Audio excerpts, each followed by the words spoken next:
2002 में नेटवेस्ट में finals and all वो तो मैं जाऊंगा, बट सुना है कि आप थोड़ा कोच के साथ कबड्डी खेल रहे थे ड्रेसिंग रूम में, थोड़ा सा डिटेल्स। कबड्डी तो नहीं, लेकिन हाँ थोड़ी हाथापाई ज़रूर हुई थी। जॉन राइट हमारे कोच थे और इंडिया श्रीलंका का मैच था ओवल पे, तो हम लोगों को केवल 190 या 200 चेज़ करने थे।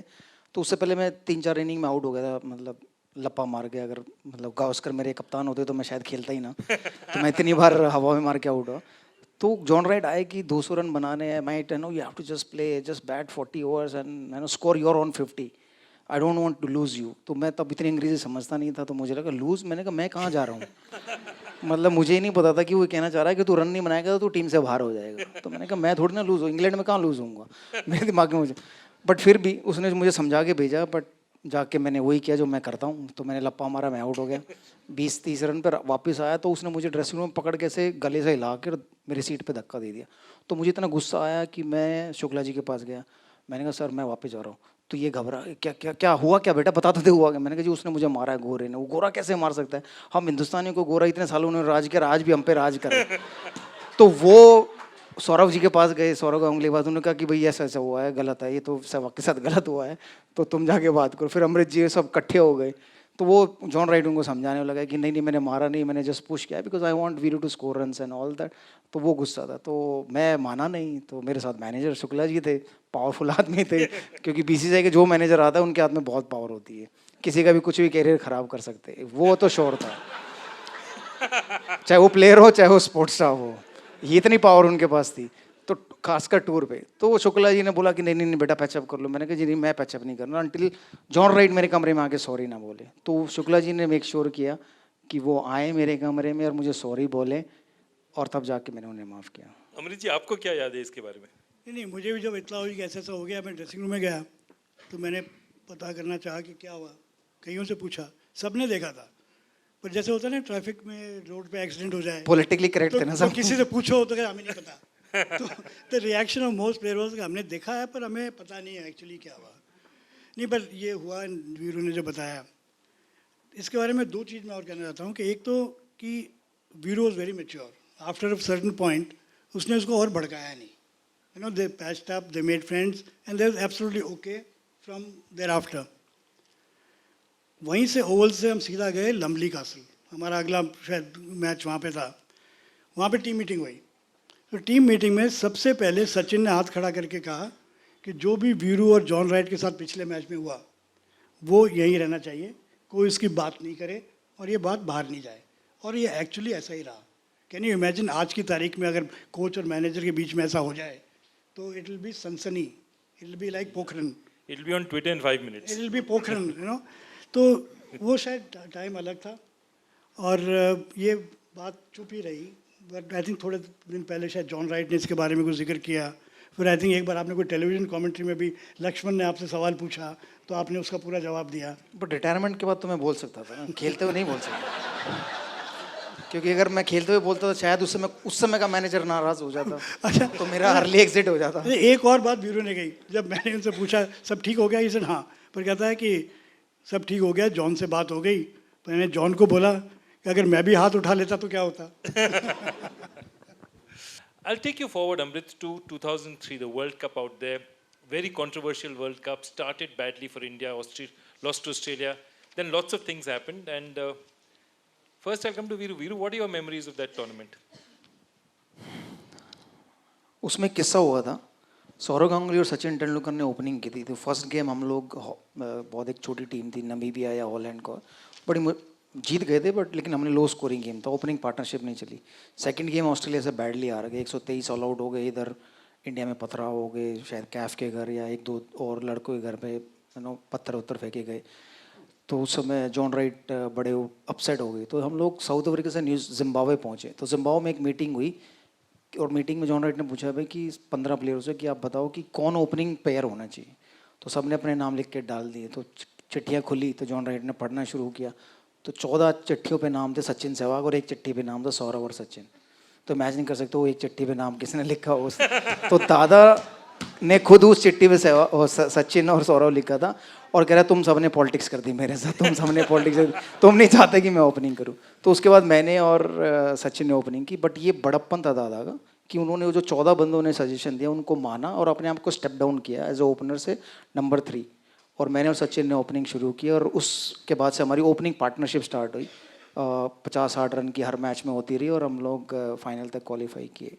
बट सबसे बड़ा ड्रॉबैक था कि हम फाइनल जीत नहीं पाए, बट वहाँ से जर्नी हमारी स्टार्ट हुई जो कि एक पॉजिटिव नोट था हम लोगों के लिए, और फाइनल खेला तो उसके बाद शायद हम लोग फेवरेट्स भी हो गए थे फाइनल तक, क्योंकि हमारा सेमीफाइनल कीनिया से था, सबको पता था इंडिया कीनिया को हरा देगा और फाइनल में पहुंच जाएगा, तो हम लोग वन ऑफ द फेवरेट्स हो गए थे। बट अनफॉर्चुनेटली फाइनल आ गए। तो बहुत सारी स्टोरियाँ थी वर्ल्ड कप की, बट ये जो स्टोरी है ये हमेशा मुझे याद रहती है क्योंकि दादा की एक ही चिट्ठी थी जो उन्होंने खुद लिखी।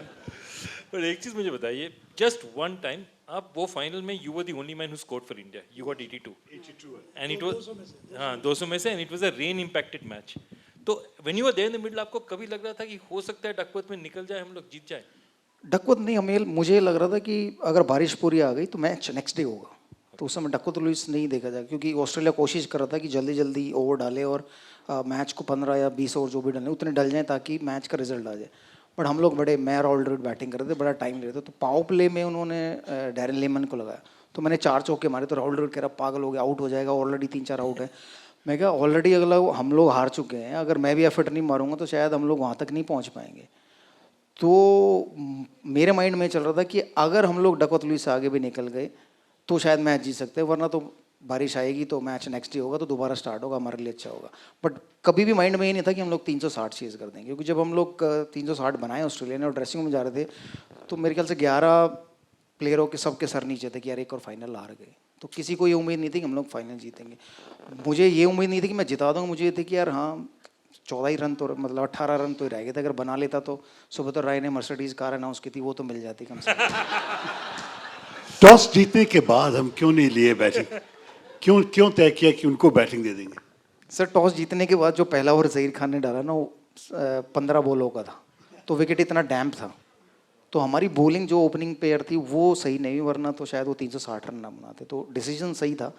बट कभी कभी आपको ब्रेव डिसीजन लेना पड़ता है, तो 2003 के बाद से हमने वो ब्रेव डिसीजन बाहर लेने शुरू किए। हम ऑस्ट्रेलिया में जाके पहले बैटिंग करना शुरू किया, हमने इंग्लैंड में जाके पहले बैटिंग करना शुरू किया, ग्रीन टॉप पे पहले बैटिंग कर, पर्थ में हमने पहले बैटिंग की। तो वो वर्ल्ड कप के फाइनल ने हमें एक सीख दी कि कभी कभी ब्रेव डिसीजन लेने पड़ते हैं, बट उस समय के हिसाब से वो डिसीजन राइट डिसीजन था, क्योंकि कोई भी विकेट पे खड़ा तो सबके स्पाइक्स अंदर जा रहे थे, तो 1 से लेकर 11 तक ये करते यार टॉस जीता वरना ऑस्ट्रेलिया फिर 100 पे अलाउट कर देगी, तो वो माइंड में था। Amrit, your memories of that series, amazing series. What are your memories of that first IPL, Viru? I mean, very different form of cricket. You're the captain. First memory और पहली चीज़ मुझे आईपीएल में ये लगी कि यार ये एक ऐसा टूर्नामेंट है जिसमें ना प्रेशर नहीं है, आपको कोई बाहर निकाल देगा। क्योंकि अभी तक आप इंडियन टीम के लिए खेलते थे, रन बनाओगे तो रहोगे, नहीं तो बाहर हो जाओगे। बट ये एक ऐसा टूर्नामेंट है जहाँ पर आपको परफॉर्मेंस इतनी मैटर नहीं करेगी, आप रहोगे, क्योंकि ऑब्वियसली मैं कप्तान था एक तरीके से, और प्लस उस फॉर्मेट में किसी को आइडिया नहीं था कि भाई कितनी परफॉर्मेंस देनी चाहिए। मतलब किसी ने अगर 5 बॉल में 20 रन बना दी तो वाह व्हाट अ परफॉर्मेंस, किसी ने 100 रन बनाया उसकी परफॉर्मेंस छुप जाती थी, बट वो 5 बॉल पे 20 रन इंपॉर्टेंट थे। तो वो एक मज़ा था उस आईपीएल, क्योंकि मैं 2003-04 में जब काउंटी खेलने गया तो मैंने वो T20 वहाँ खेला और काफ़ी मैचेस खेले, तो मुझे था कि यार T20 बहुत लेट आया इंडिया में, 2007-08 में आना चाहिए था, शायद 4-5 में ही जब काउंटी मैं खेल के आया। बट एक ही मज़ा था उस आईपीएल का कि आप अपने आप को एक्सप्रेस कर सकते थे, हर नए लड़के को मौका मिल रहा था, बहुत सारे इंडियन प्लेयरों को मौका मिल रहा था जो शायद पहले नहीं था। मेरे टाइम में जब मेरा डेब्यू, जब मैं रणजी ट्रॉफी खेला तो ग्राउंड में एक बंदा नहीं था देखने के लिए, और जब आप इंडिया खेलते हो तो आप सडनली 50,000 लोगों के सामने खेलते हो तो आप घबरा जाते हो, आपको 5 से 7 मैच लगते हैं यूज टू होने में पब्लिक के। बट अगर आप आईपीएल में आए हो, पहला फर्स्ट क्लास सीजन खेलकर आईपीएल में आए हो, तो आप सडनली 50,000 देखते हो, तो आपको अगर उसके बाद इंटरनेशनल खेलने का मौका मिले तो आपको एक्सपीरियंस हो जाता है कि नहीं यार पब्लिक के सामने खेलना आसान काम है। बट हमारे टाइम में मुश्किल था, आज के टाइम में लड़के चाहते हैं कि वो आईपीएल खेले, तो वो आईपीएल का एक चाम था। बट एक सवाल उठता था कि यार बच्चों को पैसे बहुत मिल रहे तो वो ख़राब हो जाएंगे, तो बट मैं हमेशा अपने सीनियर से लड़ता था कि मुझे आज पैसा चाहिए, बुढ़ापे में नहीं। अगर मैं आज जवान हूँ तो मुझे पैसा भी आज ही चाहिए, मुझे फरारी लेनी है, मुझे बड़ा घर लेना है, तो मेरी मेरी जो इच्छाएं हैं वो आज पूरी होनी चाहिए। अगर मुझे आज मेरा पैसा काट के मुझे बुढ़ापे में मिलेगा, तो बुढ़ापे में तो मेरे पास दांत ही नहीं होंगे, सिर्फ दाल रोटी खानी पड़ेगी। तो बुढ़ापे में उस पैसे का क्या करूँगा? तो वो एक डिबेट इंडियन टीम में हमेशा चलती रहती थी, जो अमृत जी ने कहा कि अंडर 19 के प्लेयरों को, तो वो साउथ की एक कैटेगरी थी या साउथ के एक लोग थे जो ये कहते थे नहीं पैसे नहीं मिलने चाहिए, हम नॉर्थ वाले कहते थे नहीं मिलने चाहिए। क्यों नहीं? क्योंकि हमें चाहिए थे फरारी और बड़े घर, उनको चाहिए थे फ्लैट और दाल चावल। तो आईपीएल ने वो आसान कर दिया हम लोगों के लिए कि आईपीएल में जब हमें हमारे कॉन्ट्रैक्ट हुए तो हमने कभी मिलियंस के नाम नहीं सुने थे। तो मेरा जो कॉन्ट्रैक्ट था वो $1 मिलियन के करीब था। तो मैं कहा वाह, उस समय थे वो 4 करोड़ ही, बट $1 मिलियन सुनने में बड़ा अच्छा लगता था। तो उसके बाद गो ऑन, और आईपीएल का एक अलग ही मज़ा था। पहले साल में जो मुझसे क्रिकेट के पासेस कम मांगे गए और आफ्टर मैच पार्टी के पासेस ज़्यादा मांगे गए, क्योंकि उसका एक अपना क्रेज़ था जो ललित मोदी जी ने सेट किया कि भाई हर मैच के बाद एक पार्टी होगी जहाँ पर सब इंजॉय करते हैं, फैशन शो होगा। तो सब लोग उसमें जाने में ज़्यादा इच्छुक थे बजाय कि क्रिकेट मैच, क्योंकि कोटला में फ्री में टिकट तो मिल ही जाती है, बट उसकी टिकट फ्री में नहीं मिलती। हमारे साथ पहला सीज़न में एक किस्सा हुआ। हमारे कोच थे ग्रेग शिपर्ड, ऑस्ट्रेलिया के। हम लोग बैंगलोर से बहुत बुरी तरह से आ रहे, तो ड्रेसिंग रूम में आए तो उन्होंने लेक्चर दिया और कहा कि nobody can go to party, captain what you say. मैं कहा एब्सोल्युटली, मैं कहा I don't go anyway, I was not going. तो ही सेड ओके। तो हम गए वापस होटल अपने सब कमरों में, आधा 1 घंटा सबने इंतज़ार किया और उसका चुपचाप एक बंदा तैयार होके ना वहाँ पहुँच गया वो पार्टी में। तो जब मैं वापस अपने घर जा रहा था तो मैंने देखा यार कुछ लड़के जा रहे हैं। मैं गया अंदर, मैं देखा तो हमारी पूरी टीम उस आफ्टर पार्टी में बैठी थी। मैंने कॉल्ड ग्रेग शिपर्ड, मैंने कहा Shipperd your whole team is down stairs and I am leaving. मैं तो चला गया, उसका शिपर्ड आया नीचे, सबको मार के ऊपर लेके गया। तो आफ्टर पार्टी का शौक सबको था। मैच से जुड़े आपके हर सवाल का हम देंगे जवाब। जानने के लिए हर update, live analysis, special interviews, download कीजिए स्पोर्ट्स तक ऐप।